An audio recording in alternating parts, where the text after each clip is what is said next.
ঝড়ের কেন্দ্রে ইসরায়েল, যুক্তরাষ্ট্র, তুরস্ক এবং সৌদি আরব। ঘটনাগুলো এমন যা কূটনীতির মঞ্চে নতুন স্রোত বইয়ে দিচ্ছে, একের পর এক সিদ্ধান্ত বদলে দিচ্ছে আঞ্চলিক শক্তির ভারসাম্য।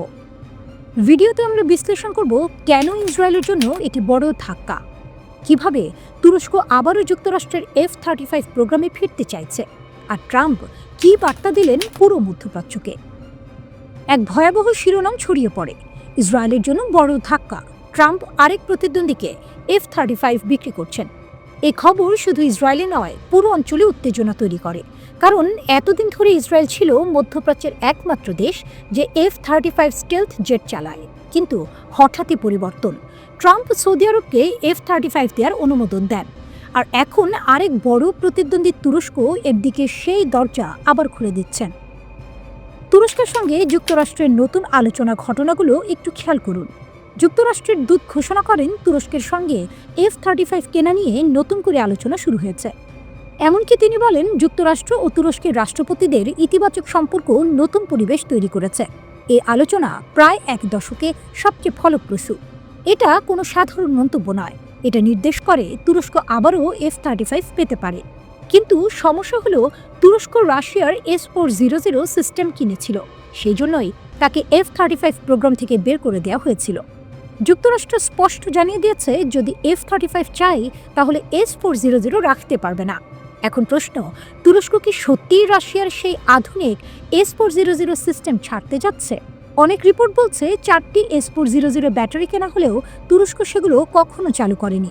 রাডার, ক্ষেপণাস্ত্র সবই গুদামে পড়ে আছে। এটা কি F-35 পাওয়ার জন্য কৌশলগত প্রস্তুতি? সৌদি আরবকেও F-35 ইসরায়েলে অস্বস্তি আরও বাড়ল। আরেকটি বড় বিষয়, ট্রাম্প গত নভেম্বরেই সৌদি আরবকে F-35 বিক্রির অনুমোদন দেন।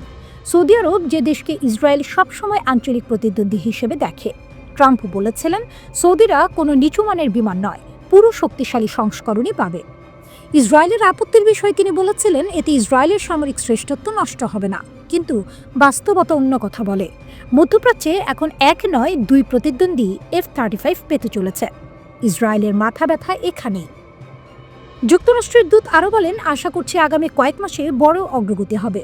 এমন সমাধান আসবে যে যুক্তরাষ্ট্র ও তুরস্ক দুই দেশের নিরাপত্তার স্বার্থ পূরণ করবে। এই বার্তাটাই সবচেয়ে গুরুত্বপূর্ণ, কারণ এটা শুধু সামরিক কেনাবেচা নয়, এটা ভূ রাজনীতির গভীর খেলা। তুরস্ক নাটো সদস্য, কিন্তু রাশিয়ার অস্ত্র কিনেছিল।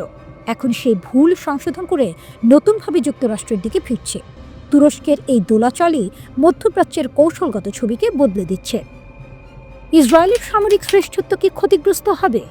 ইসরায়েল এতদিন ছিল একমাত্র F-35 ব্যবহারকারী। এটাই তার সবচেয়ে বড় শক্তি। এটাই তাকে অঞ্চলে প্রযুক্তিগত ও কৌশলগত শ্রেষ্ঠত্ব দিয়েছে। কিন্তু এক সৌদি আরব F-35 পাচ্ছে, তুরস্ক আলোচনায়, আর ভবিষ্যতে আরও দেশ চাইতে পারে। ইসরায়েলের দৃষ্টিতে এটা তার দীর্ঘমেয়াদী নিরাপত্তার জন্য গুরুতর প্রশ্ন।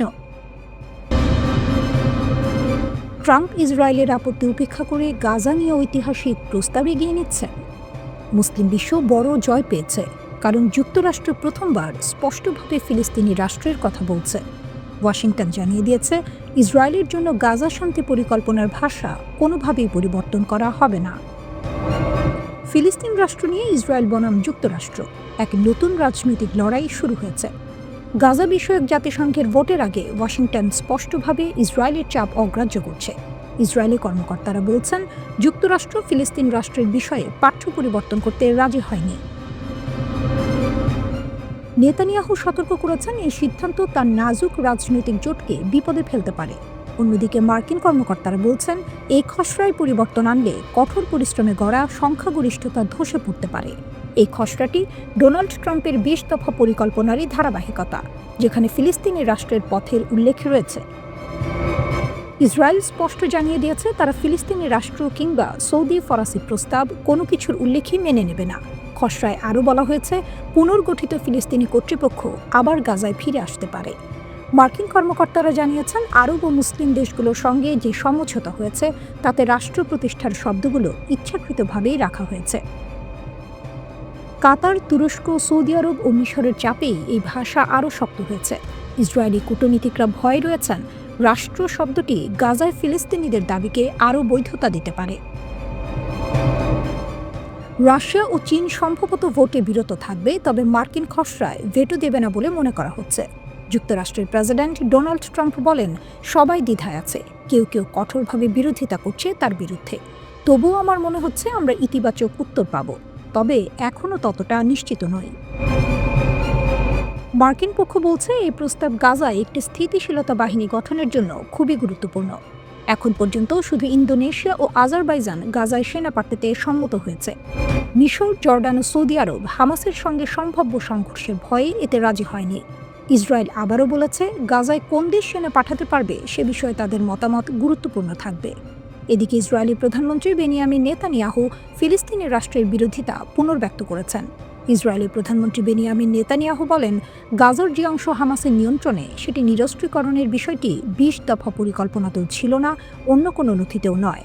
এই এলাকা নিরস্ত্রীকৃত হবে এবং হামাসকে নিরস্ত্র করা হবে। সহজ পথে হোক বা কঠিন পথে, এটি হবেই। এটা আমি বলেছি, এটা প্রেসিডেন্ট ট্রাম্পও বলেছেন। আর ফিলিস্তিন রাষ্ট্রের ব্যাপারে জর্ডান নদীর পশ্চিমে কোনো ফিলিস্তিনি রাষ্ট্র গঠনে আমাদের আপত্তি আগের মতোই কঠোর। এই অবস্থান বদলায়নি। দশকের পর দশক বাইরের ও ভেতরের চাপের বিরুদ্ধে আমি এই অবস্থান ধরে রেখেছি, তাই আমার কারো পরামর্শ, টুইট বা বক্তৃতার দরকার নেই।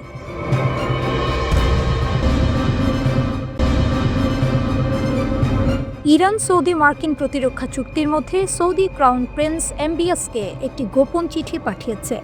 ট্রাম্প যখন সৌদিকে উদ্দেশ্য করে প্রকাশ্যে ইরান নিয়ে মন্তব্য করেন, তখন ইরান এই বড় পদক্ষেপটি নেয়। এখন প্রশ্ন উঠছে, সৌদি আরব কি ইরান মার্কিন নতুন সমঝোতার মধ্যস্থতাকারী হতে যাচ্ছে? ইরানের পক্ষ থেকে জানানো হয়েছে, ইরানের রাষ্ট্রপতি পেজেশকিয়ান সৌদি ক্রাউন প্রিন্স এমবিএসের কাছে একটি বিশেষ বার্তা পাঠিয়েছেন। ইরানের প্রতিনিধি আলী রেজা রাশিদিয়ান রিয়াদে সৌদি স্বরাষ্ট্রমন্ত্রী প্রিন্স আব্দুল আজিজের হাতে এই চিঠিটি তুলে দেন। ইরানি গণমাধ্যম এমনটাই জানায়। সৌদি রাষ্ট্রীয় গণমাধ্যমও বৈঠকটি নিশ্চিত করেছে, তবে তারা চিঠির বিষয়বস্তু প্রকাশ করেনি। ইরানের রাষ্ট্রদূত আলী রেজা নাইতিও আলোচনায় যোগ দেন, যা পুরো ঘটনাটির সংবেদনশীলতা আরও বাড়িয়ে তোলে। এই সময়টি বিশেষভাবে নজর কাড়ে, কারণ ঠিক তখনই এমবিএস যুক্তরাষ্ট্রের প্রেসিডেন্ট ডোনাল্ড ট্রাম্পের সঙ্গে গুরুত্বপূর্ণ বৈঠক করছিলেন। মার্কিন প্রেসিডেন্ট ডোনাল্ড ট্রাম্প বলেছেন, আমরা সব বিষয়ে একপাশে ছিলাম। আমি মনে করি আমরা ইরানের পারমাণবিক ক্ষমতা ধ্বংস করার ক্ষেত্রে দারুণ কাজ করেছি।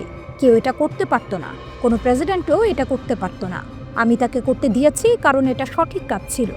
আপনি কখনোই পারমাণবিক ইরান চান না, তাই আমরা আপনাকে খুব ভালো অবস্থানে এনে দিয়েছি। আর আমি শুধু বলতে চাই, আপনি আমার বন্ধু, এটা আমার জন্য সম্মানের। আপনি এখানে আছেন, এইটাও সম্মানের। আপনি চাইলে কিছু বলতে পারেন। ধন্যবাদ। ট্রাম্প সম্প্রতি সৌদি আরবকে ধন্যবাদ জানিয়ে বলেছেন যে তারা যুক্তরাষ্ট্র ও ইসরায়েলকে ইরানের পারমাণবিক ক্ষমতা ধ্বংস করতে সাহায্য করেছে। তিনি দাবি করেছেন, আর কোনো প্রেসিডেন্ট এটা করতে পারত না। এটি ইরান নিয়ে যুক্তরাষ্ট্রের কঠোর অবস্থানেরই ইঙ্গিত। ইরানি গণমাধ্যম জানায়নি রাষ্ট্রপতি পেজেশকিয়ানের এই গোপন চিঠি ট্রাম্পের মন্তব্যের জবাব ছিল কিনা। ইরান ও সৌদি আরব 2023 সালে চীনের মধ্যস্থতায় বহু বছরের বৈরিতার পর সম্পর্ক পুনরুদ্ধার করে। এই চুক্তির ফলে দুই দেশের দূতাবাস খুলে দেওয়া হয় এবং পুরনো বেশ কিছু সমঝোতা পুনরায় কার্যকর হয় 7 বছরের বৈরিতার পর। মার্কিন প্রেসিডেন্ট ডোনাল্ড ট্রাম্প আরও বলেন, ইরান চুক্তি করতে চায় না, কিন্তু আমি বলতে পারি তারা আসলে খুবই চায়। আমি পুরোপুরি প্রস্তুত আছি। আমরা তাদের সঙ্গে কথা বলছি এবং প্রক্রিয়া শুরু করেছি। ইরানের সঙ্গে চুক্তি হওয়া ভালো হবে। যুদ্ধের আগে এটি করা যেত, কিন্তু হয়নি। তবে আমি মনে করি কিছু না কিছু হবে। তারা খুবই চাইবে। তারা অন্য কিছু বললেও তারা খুবই চাইবে। এদিকে ট্রাম্প আরও ইঙ্গিত দিয়েছেন যে ইরান মার্কিন আলোচনা চলছে এবং বলেছেন তেহরান চুক্তির জন্য মরিয়া আলোচনা চলছে। তিনি আরও বলেন, তিনি সম্পূর্ণ প্রস্তুত একটি চুক্তির জন্য এবং শিগগিরই কিছু ঘটতে পারে বলে আশা করেন।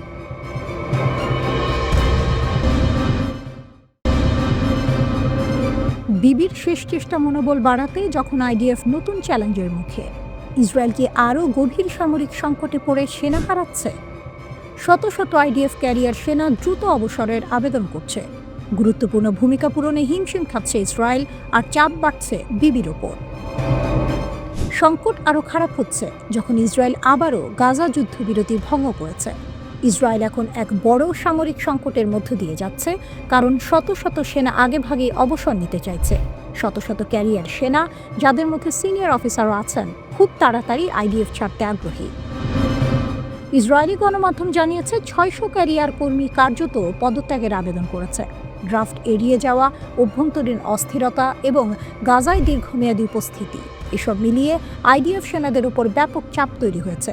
যারা পদত্যাগ করতে চাইছে তারা সবাই গুরুত্বপূর্ণ দায়িত্বে নিয়োজিত ছিল বলে জানা গেছে। কিছু আইডিএফ সদস্যের অবসর বিলম্বিত করা হয়েছে কারণ তাদের জায়গায় কাউকে খুঁজে পাওয়া যায়নি, এমনটিও রিপোর্টে বলা হয়েছে। আরও একটি বড় সমস্যা হলো আইডিএফের 85% ক্যারিয়ার সদস্য নিম্ন পদে অবসর নেয়, ফলে মাঝারি স্তরের নেতৃত্বে ঘাটতি তৈরি হয়। একজন সিনিয়র আইডিএফ কর্মকর্তা বলেছেন, এই সংকটের মূল কারণ ইসরায়েলের সর্বোচ্চ আদালত পেনশন সুবিধা বাতিল করে দেয়া। আদালতের এই সিদ্ধান্ত মনোবলে আঘাত করেছে, বিশেষ করে যখন গাজা যুদ্ধের পেছনে বিলিয়ন ডলার ব্যয় হয়েছে, যদিও 2/3 সামরিক সরঞ্জাম যুক্তরাষ্ট্র থেকে এসেছে। ইসরায়েলের সামরিক বাহিনী আরও 12,000 সৈন্যের প্রয়োজন বলে জানাচ্ছে, যাতে তারা কার্যক্রম পরিচালনা করতে পারে। ইসরায়েলিরা কি যুদ্ধের ডাকে এড়িয়ে যাচ্ছে? আইডিএফকে আরও সমস্যায় ফেলছে বাধ্যতামূলক সেনাসেবায় ব্যাপক হারে অনীহা। ইসরায়েলি যোগ্য সৈন্যদের মধ্যে ড্রাফট এড়িয়ে যাওয়ার প্রবণতা বাড়ছে। রিপোর্ট অনুযায়ী কমপক্ষে 17,000 ড্রাফট এড়ানো ব্যক্তি আইনজীবীদের সাহায্যে সেনাবাহিনী এড়িয়ে চলছে। আবার অতিরক্ষণশীল ইহুদিদের আলট্রা অর্থোডক্স বাধ্যতামূলক সেনাসেবা থেকে ছাড় দেওয়াও মানববল কমার বড় কারণ হিসেবে দেখা হচ্ছে। এই ছাড় দেওয়ার জন্য প্রধানমন্ত্রী নেতানিয়াহু ব্যাপক সমালোচনার মুখে পড়েছেন। বলা হচ্ছে, আলট্রা অর্থোডক্স দলগুলোর সমর্থন পেতে নেতানিয়াহু তাদের এই দাবি মেনে নিয়েছে। আগে ভাগে অবসর নেওয়ার পাশাপাশি ইসরায়েল সামরিক বাহিনীতে আত্মহত্যার ভয়াবহ সংকটের মুখোমুখি। রিপোর্টে বলা হয়েছে, গাজা যুদ্ধের পরে শত শত ইসরায়েলি সেনা আত্মহত্যা করেছে। ইসরায়েল আবারও যুদ্ধবিরতি ভঙ্গ করেছে। এই ভয়াবহ সংকটের মধ্যে ইসরায়েল হামাসের সঙ্গে করা যুদ্ধবিরতি লঙ্ঘন করে গাজায় নতুন করে বিমান হানা চালায়। 19 নভেম্বর ইসরায়েল দাবি করে হামাস বন্দুকধারীরা গুলি চালিয়েছে, এর জবাবেই তারা এসব হামলা চালিয়েছে। ইসরায়েলি হামলায় 25 জন নিহত হয়েছে এবং আইডিএফ দাবি করেছে যে তারা হামাসের সন্ত্রাসী লক্ষ্য বস্তুতে আঘাত করেছে। হামাস এসব অভিযোগ অস্বীকার করেছে এবং বলেছে ইসরায়েল ইচ্ছা করেই যুদ্ধবিরতি ভাঙতে চাইছে।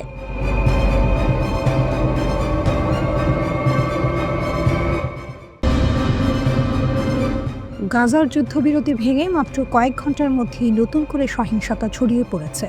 ইসরায়েল জানায়, হামাস যোদ্ধারা প্রথমে গুলি চালিয়েছে, এরপরেই ইসরায়েল স্ট্রাইকস ব্যাক শিরোনামে খবর ছড়িয়ে পড়ে, যেখানে বলা হয় ইসরায়েলি হামলায় অন্তত 21 জন নিহত হয়েছে।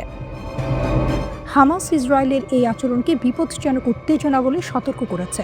তাদের মতে, যুদ্ধ বিমান দিয়ে গাজায় বোমা বর্ষণ করে ইসরায়েল শান্তি চুক্তিকে অমান্য করেছে এবং পরিস্থিতিকে আরও খারাপ করছে। ইসরায়েল আবার বলছে তারা শুধু প্রতিক্রিয়া দেখিয়েছে। তাদের দাবি, হামাস যোদ্ধারা প্রথমে আইডিএফ বা ইসরায়েলি সেনাদের দিকে গুলি চালায়, এরপরেই ইসরায়েলি যুদ্ধ বিমান গাজার বিভিন্ন স্থানে হামলা চালায়। এই পরিস্থিতিতে মার্কিন প্রেসিডেন্ট ডোনাল্ড ট্রাম্প প্রকাশ্যে ইসরায়েলকে সমর্থন দিয়েছেন। এক মার্কিন কর্মকর্তা বলেন, হামাসই প্রথমে যুদ্ধবিরতি ভঙ্গ করেছে, সেই কারণেই যুক্তরাষ্ট্র ইসরায়েলের সামরিক পদক্ষেপকে সমর্থন করছে। ইসরায়েলের সেনাবাহিনী জানায়, তাদের স্থলবাহিনীর ওপর হামাসের গুলির খবর পাওয়ার পরেই যুদ্ধ বিমান দিয়ে গাজার একাধিক জায়গায় আঘাত হানা হয়।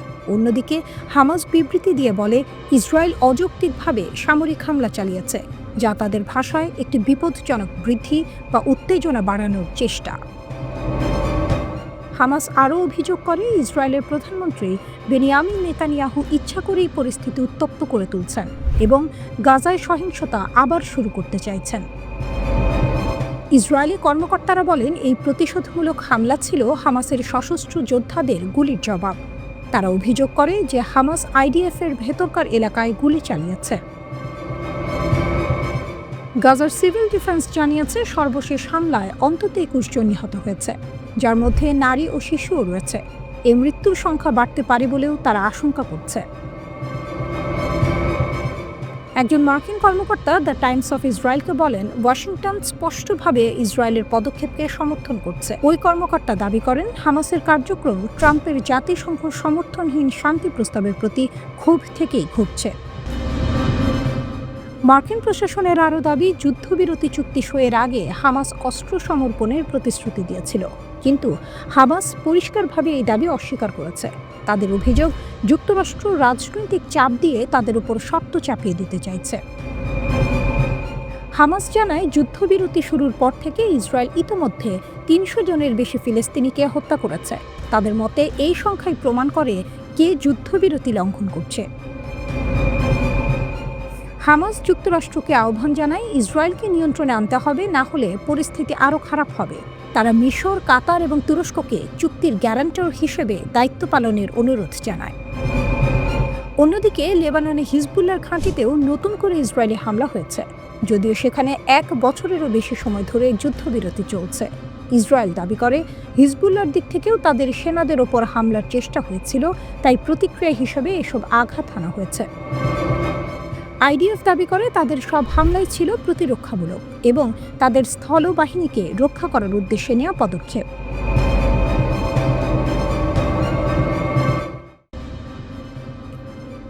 ইরানের ফিরে আসা আত্মবিশ্বাস, আঞ্চলিক ভূ রাজনীতিতে নতুন মোড়। ওয়াশিংটন ইনস্টিটিউটের এক বিশ্লেষণ অনুযায়ী, ইরানের নেতারা তাদের প্রতিবেশী ও পশ্চিমা প্রতিপক্ষদের সঙ্গে একটি উচ্চ আত্মবিশ্বাসী অবস্থান গ্রহণ করেছেন। গত জুনে ইসরায়েলের বিরুদ্ধে ১২ দিনের যুদ্ধ এর পর তেহরানের নেতৃত্ব এখন বিজয়ী মনোভাব দেখাচ্ছে। তারা দৃঢ়ভাবে ঘোষণা করছে, ইরান ইসরায়েলের মোকাবিলা করতে সক্ষম। এই নতুন আত্মবিশ্বাস মার্কিন নীতি নির্ধারকদের সামনে ইরানকে মোকাবিলার কঠিন কাজটি আরও জটিল করে তুলেছে। সর্বোচ্চ নেতার বিজয়ী বার্তা। ইরানের সর্বোচ্চ নেতা আয়াতুল্লাহ আলী খামেনির বক্তব্যেই এই পরিবর্তনের সুস্পষ্ট ইঙ্গিত পাওয়া যায়। যুদ্ধের ঠিক পরে তাকে সাময়িকভাবে দুর্বল দেখালেও দ্রুতই তিনি তার চিরাচরিত দৃঢ়তা ফিরে পান। বিজয় ঘোষণা। খামেনি প্রকাশ্যে ঘোষণা করেন যে ইরানের ক্ষেপণাস্ত্রগুলো ইসরায়েলের গুরুত্বপূর্ণ স্থাপনায় প্রবেশ করে সেগুলোকে ধ্বংস করতে সক্ষম হয়েছে। তিনি এটিকে ইসরায়েলের জন্য একটি অবিশ্বাস্য আঘাত হিসেবে উল্লেখ করেন। দেশীয় সক্ষমতা। ইরানের সুপ্রিম লিডার জোর দিয়ে বলেন, এই ক্ষেপণাস্ত্রগুলো ইরানের তরুণরাই তৈরি করেছে এবং অন্য কোথাও থেকে কেনা হয়নি।